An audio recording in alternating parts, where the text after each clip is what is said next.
Saya mungkin perkenalan dulu. Ya, saya langsung share screen saja ya, karena perkenalan saya eh, ada di PPT.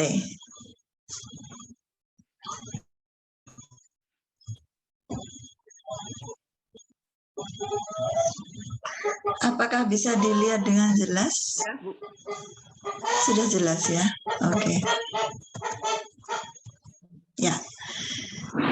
Ya. Bincang-bincang sore ini saya beri judul Tumbuh dan Mekar Bersama dalam Komunitas Pembelajar. Jadi tumbuh dan mekar bersama ya. Inilah nanti yang kalau Bapak Ibu sekalian dengarkan cerita saya, nanti kita sharing apa yang dilakukan di komunitas kami di SD Eksperimental Mangunan. Mungkin ada yang kemarin di sesi elaborasi konsep bertemu dengan saya dari Nganjuk dan Magetan ya. Sampai jumpa lagi hari ini. Ya, salam dan bahagia Ibu Bapak sekalian, juga pengajar praktik, fasilitator. Saya seperti yang sudah disampaikan oleh Ibu Ratna tadi ya, lengkap sekali. Terima kasih Ibu Ratna. Kalau mau mengenal lebih jauh, silahkan nanti boleh eksplorasi di YouTube sekolah kami. Ada Sekolah Eksperimental Mangunan, juga di Sekolah Dasar Eksperimental Mangunan. Silahkan saja. Jika Anda menghubungi saya, boleh melalui akun belajar saya. Di situ ada Kartika Kirana 76 @admin.sd.belajar.id. Boleh Google Chat atau email. Nah, untuk mengawali perkenalan ini, saya akan mohon bantuan atau tim teknis untuk memutarkan YouTube yang tadi sudah saya kirim melalui Pak Yuliawanto. Apakah bisa di-share-kan? Iya, baik. Ini memang YouTube-nya TK, tapi ini adalah semangat kami semua, sekolah eksperimental. Saya mencari yang paling mendekati dan enak dilihat yang TK ini.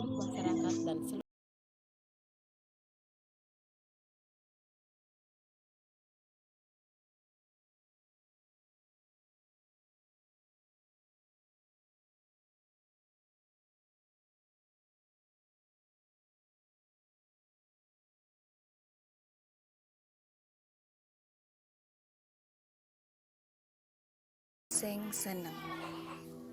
Hidup yang menggembirakan. Itulah salah satu prinsip yang dihidupi di TK Eksperimental Mangunan.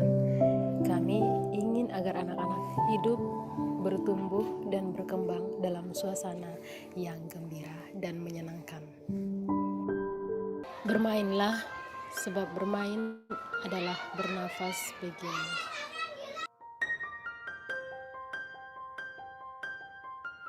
Kami meyakini bahwa setiap manusia dari dalam dirinya sudah hamil kebenaran. Oleh karena itu, pada prinsipnya tidak ada anak yang bodoh. Guru, pembina, atau pendamping. Kita semua sebenarnya hanyalah bidan yang memang harus aktif menolong, akan tetapi kelahiran dilakukan oleh si anak atau manusia itu sendiri.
kasih. Ya, terima kasih sekali. Itu tadi perkenalan singkat dari saya. Kita lanjutkan ya, Bapak Ibu. Kalau nanti mau melihat yang lain itu saya sudah ada Festival Literasi Mangunwijaya itu satu sekolah, jadi TK dan SD. Tapi panjang, jadi saya tidak setelkan di sini, nanti habis waktunya. Baik, kita lanjutkan saja. Nah, di tempat kami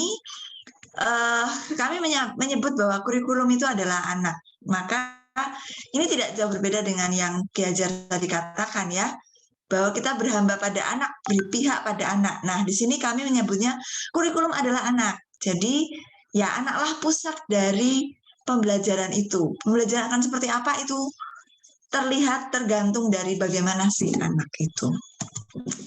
Nah, ini salah satu prinsip yang juga kami pegang, yaitu semua orang adalah guru, sehingga pada waktunya nanti semua orang adalah muridku pula. Ya, ini dia. Nah, ada lambang, simbol, salah satu simbol yang kami gunakan untuk menggambarkan kurikulum adalah anak, itu pohon kurikulum Mangunwijaya. Jadi, anak itu digambarkan pohon ini, Bapak Ibu. Kalau Ki Hajar kan mungkin padi atau jagung gitu ya. Nah, kalau kami menggambarkannya sebagai pohon dengan tiga bagian.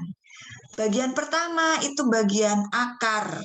Akar itu berarti bagian afeksinya. Batang itu adalah perkembangan kognisinya. Dan di daun itu berarti psikomotornya. Jadi kami berharap bahwa ketika kami mendampingi anak, artinya kami mendampingi secara holistik keseluruhannya, baik afeksi, kognisi, dan psikomotor. Apa yang ada di afeksi itu adalah identitas, orientasi diri. Ini kalau Ki Hajar berarti bicara tentang kodrat alam, kodrat zaman yang tidak bisa kita lepaskan, dan keluarga sangat kental di sini ya. Siapa aku, asalku dari mana, bagaimana aku tinggal di sini, bagaimana geografis rumahku. Nah, macam-macam itu ada di bagian akar, dasar dari diri. Nah, batang ini akar yang kuat. Untuk menjadi pohon yang kuat juga itu harus ditopang oleh batang yang kuat. Maka apa yang perlu menopang itu? Nah, inilah 3 mata pelajaran pokok yang kami pandang di sini, yaitu sains, matematika, dan bahasa. Nah, sementara daun, bunga, dan buah itu adalah buah-buah guna dan citra hasil dari pendidikan yang kita lihat, yang kita lakukan itu ya. Jadi ada buah yang bagus itu berarti pasti berasal dari akar dan batang yang bagus juga, daun dan sebagainya itu. Nah, disinilah letak seni, letak keterampilan itu ada di sini. Karena apa? Seni, keterampilan itu punya dasar dari akar dan batang yang kuat. Nah, lalu guru di mana? Guru ada di sini, Bapak Ibu. Sama seperti kalau di Ki Hajar petani gitu ya, petani yang mengupayakan supaya semua yang ada di sekitarnya itu mendukung tumbuhnya si padi, kalau di sini si pohon. Jadi bagaimana air, bagaimana tanah, semuanya berkaitan. Dan hal yang tidak boleh ketinggalan karena kita Indonesia, maka Pancasila itu menjadi salah satu pedoman ya, di sini itu pedoman ya, menyinari. Ketika kita dalam gelap, kenapa dibuat bulan? Ketika dunianya terasa gelap, nah ini Pancasila itu harus menjadi pedoman kita. Dan religiusitas ini ya, memberi energi, kekuatan untuk semuanya, religiusitas. Nah, lalu ini juga Bapak Ibu, ekosistem belajar ya. Jadi anak tumbuh dipengaruhi lingkungan sekitar. Sama ya, Ki Hajar Dewantara juga menyampaikan itu ya. Sistem among. Kita semua itu berperan sebagai among bagi anak-anak. Nah, ini dia. Maka perlu menyiapkan tanah tumbuh yang subur. Agar apa? Agar anak dapat tumbuh dan berkembang sesuai potensinya. Bakat-bakatnya, minatnya, kodratnya, potensi dari dalam diri yang sejak lahir itu sudah punya, bukan kertas kosong. Nah, itu dia. Nah, lalu apa pedagogi sekolah eksperimental di tempat kami? Nah, pedagogi itu adalah proses praktek pendampingan untuk pemekaran diri anak. Jadi proses keseluruhannya itu kami pandang menjadi pedagogi untuk memekarkan diri anak, ya. Kalau kami menyatakan sama, ya, tujuannya adalah anak yang merdeka, anak yang selamat dan bahagia. Nah, itu kami konkretkan dengan anak yang merdeka itu adalah anak yang eksploratif, kreatif, dan integral. Eksploratif berarti dia berani mencoba, kreatif itu mencari, kemudian kreatif itu mencoba, melakukan sesuatu, berkreasi. Integral itu artinya apa yang dia buat itu kemudian bermanfaat juga bagi dirinya dan sekitarnya. Sama, ya, selamat dan bahagia. Sampai menuju menjadi masyarakat. Nah, itu sama. Nah, lalu apa konsekuensi dari pedagogi eksperimental? Ada beberapa konsekuensi yang kami pegang juga di sini. Yang pertama, pembelajarannya harus bertitik tolak pada pengalaman anak yang eki. Jadi awal dari semuanya adalah pengalaman, ya, Bapak Ibu. Pengalaman itulah yang nanti akan membawa anak pada proses belajar. Berikutnya, proses pembelajaran itu mengembangkan daya eksploratif kreatif integral. Kalau itu tidak mengembangkan, hanya sekedar dia bisa mengerjakan soal, itu berarti belum kurikulumnya belum anak. Itu hanya demi mengerjakan soal, bukan demi anak itu bisa, demi anak itu mekar potensinya. Lalu orientasi pembelajarannya adalah pemekaran anak yang eki, yakni dapat mengembangkan diri, berdaya dampak bagi orang lain, dan menghayati nilai-nilai keutamaan hidup, ya. Nah, dan konsekuensinya berarti pola pendampingannya harus seturut perkembangan anak, ilmu pengetahuan, dan perkembangan zaman, perubahan zaman. Ini tadi Kiprio juga menceritakan dengan detail, ya, mengenai kodrat zaman, kodrat alam. Ya, kita lanjutkan. Nah, ini konkretnya lagi, ya. Dalam pola pendampingan ada tiga yang penting. Pertama, pengenalan. Kita harus kenal. Kalau kita mau memekarkan anak, kita harus tahu anak kita itu seperti apa. Kalau kami di sini ada yang disebut 7 modal dasar anak. Ada karakter yang pertama, yang paling utama, kemudian bahasa, itu penting, ya. Kemudian orientasi diri, lalu logika kuantitatif, ya. Kemudian peranti dan hukum-hukum alam, lalu kerjasama, itu penting, dan terakhir tapi bukan yang paling tidak penting, olahraga. Jadi sampai ke olahraga juga. Nah, kemudian pendampingannya kita ada visi manusianya, yaitu manusia yang eki. Tadi itu eksploratif, kreatif, integral. Didaktik artinya seni mengajar kita apa. Nanti ada kami menggunakan project based learning. Lalu pengelolaan kelas yang didesain nyaman supaya anak-anak senang dan menjadi rumah kedua bagi anak. Nah, lalu setelah kenal, kita dampingi, dan di akhir ada pertanggungjawaban, assessment. Dan assessment yang dibuat ini adalah bukan sekedar ulangan kognitif belaka, tapi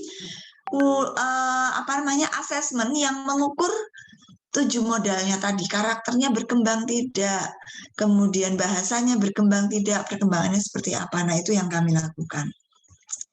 Nah, tadi adalah pola pendampingan. Yang berikutnya ini adalah pola pengasuhan, pola asuh. Nah, di awal masuk, baru pertama kali masuk itu ada pemetaan. Pemetaan anak-anak itu sudah seberapa, ya? Berapa anak yang bisa membaca, menulis, berhitung. Nah, ini digunakan untuk memulai. Jadi, ya, guru ketika awal itu akan seperti apa mendekati anaknya. Oh, kalau sebagian besar sudah bisa membaca dan menulis, ya dia akan tidak mengulang dari, ya, ini huruf A, ini huruf B, tidak, ya. Jadi setiap tahun itu berbeda karena awalannya semua berbeda. Itu yang kita lihat secara khusus. Dan biasanya guru juga melakukan pemetaan dengan Google Form ya. Anak-anak itu kondisi di keluarga seperti apa? Apakah punya media-media tertentu, bagaimana orang tua mendampingi dan sebagainya, itu juga nanti karena berpengaruh juga dalam pemekaran diri anak. Tidak kalah penting kami melakukan home visit ya, kunjungan ke rumah itu adalah sarana pengenalan dan apresiasi. Mengapa apresiasi? Anak-anak itu biasanya senang sekali kalau dikunjungi gurunya. Ya, jadi dan biasanya juga kemudian hubungan itu lebih erat, lebih dekat. Nah, karena suasana kita adalah seperti orang tua dengan anak, maka pengenalan ini sangat penting. Nah, lalu berikutnya adalah ada pendampingan personal. Ya, pendampingan personal ini ada tahapannya. Tahapannya itu ada 5. Nanti kalau Bapak Ibu sudah belajar sampai coaching, nah ini seperti itu ya. Jadi kita tunjukkan empati bagaimana kalau ada persoalannya apa, kemudian dilihat objektifikasi itu kita memandang dari secara objektif ya, bukan subjektif tapi secara objektif melihat lebih luas. Lalu mengajak anak merefleksikannya. Kalau sudah diajak refleksi, kemudian dialog lagi ya, dialog interpersonal, lalu penegasan pengembangan anak ke depan. Diajak anak berdiskusi kira-kira apa yang akan dia lakukan supaya lebih baik, seperti itu. Nanti kalau Bapak Ibu sudah belajar coaching, kita akan belajar sampai di sana. Ya, nah ini praktek pembelajarannya kami itu yang kami rasa bisa betul-betul mendukung anak sebagai subjek kurikulumnya anak itu adalah pembelajaran berbasis proyek. Mengapa? Karena dalam proyek anak itu bisa dalam kelompok ya, ini proyek yang berkelompok. Dia punya peran yang bisa disesuaikan dengan potensinya. Tapi dia juga berkembang karena apa? Teman-temannya punya potensi-potensi yang berbeda dan di situ berkolaborasi. Nah, kerjasama ini juga salah satu modal besar dan terutama juga keterampilan abad 21 itu salah satunya kerjasama. Maka ini kodrat zamannya yang sekarang itu, maka pembelajaran berbasis proyek ini kami rasa adalah pembelajaran yang bisa memfasilitasi kemampuan-kemampuan dan potensi anak. Ya, ini salah satu contoh. Saya kalau memberi contoh yang daring itu agak sulit ya, karena memang berkelompoknya juga tidak bisa maksimal, maka saya memberi contoh yang paling akhir saya 2 tahun yang lalu sebelum pandemi. Ini di sini anak bereksplorasi, mencipta dan memaknai hasil belajarnya. Ini kalau Bapak Ibu yang dari Jawa ini namanya tumpeng. Mungkin yang belum tahu tumpeng ya. Ada tahapan dalam proyek. Pertama pre-reading, kedua eksplorasi, ketiga proses kreatif, keempat presentasi, dan kelima evaluasi refleksi. Nah ini yang saya ambil, tradisi tumpeng. Waktu itu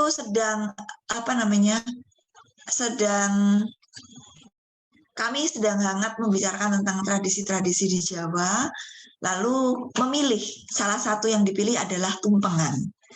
Mungkin di daerah lain ada beda namanya. Nah, pertama yang kami lakukan adalah pre-reading. Pre-reading itu adalah pertemuan awal, dialog awal tentang proyek yang akan dilakukan. Tujuannya apa?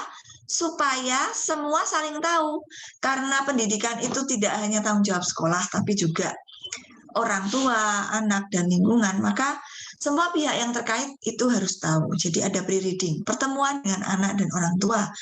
Di sini kami menggali bagaimana upacara yang menggunakan tumpeng yang pernah dilakukan atau diikuti dalam keluarga. Jadi untuk mengetahui supaya apa? Supaya nanti dieksplorasi, guru bisa mengantar anak itu eksplorasinya dari mana. Apakah dari nol karena belum pernah ada yang lakukan, atau bisa mengalir mulai dari apa yang sudah dilakukan anak. Nah, kemudian eksplorasinya itu mencari berbagai informasi tentang tumpeng. Apa saja sih yang ada dalam tumpeng? Lalu filosofinya, kenapa warnanya kuning? Kenapa harus ada cabenya di atas? Kenapa ada lauk pauk dan sebagainya? Kok bentuknya seperti itu? Kok nggak bulat aja gitu? Nah, lalu setelah pencarian itu dieksplorasi, lalu proses kreatif. Di sini anak-anak kan sudah tahu juga, oh acara-acara ini loh yang pakai tumpeng. Nah, di sini anak-anak mendesain. Tumpeng itu menjadi bagian dari acaranya. Nah, mereka memilih syukuran untuk selesainya proyek ini itu ada acara syukuran dengan tumpeng. Nah, lalu mereka berlatih membuat sampai pada berikutnya adalah presentasi. Nah, presentasinya itu adalah syukurannya itu. Jadi apa yang mereka sudah pelajari dikeluarkan. Ini dia. Syukuran, ada tumpengannya. Tumpengan itu semua diselenggarakan sendiri. Anak-anak seperti IO lah. Jadi mereka mengundang siapa yang mau diundang, kemudian masaknya sendiri, menghitung waktunya, MC sendiri, segala macam. Nah, itu mereka lakukan itu. Pakai waktu itu juga pakaian adat, pakaian Jawa gitu ya. Karena kita sedang belajar budaya, tradisi. Nah, setelah acara itu tidak berhenti, tapi berikutnya ada evaluasi dan refleksi. Apa yang mereka pelajari dari proses proyek itu? Ini yang penting supaya apa? Nah, supaya proses integralnya terjadi. Ketika mereka semakin teguh apa yang ada di dalam proyek itu, maka nanti suatu saat kelak mungkin ketika mereka mengalami tradisi tumpengan atau bahkan melakukan sendiri di suatu saat nanti, mereka sudah punya pengalaman tentang itu. Ya, nah saya kira itu ya Bapak Ibu yang saya bisa sharekan tentang kami mengenai contoh dari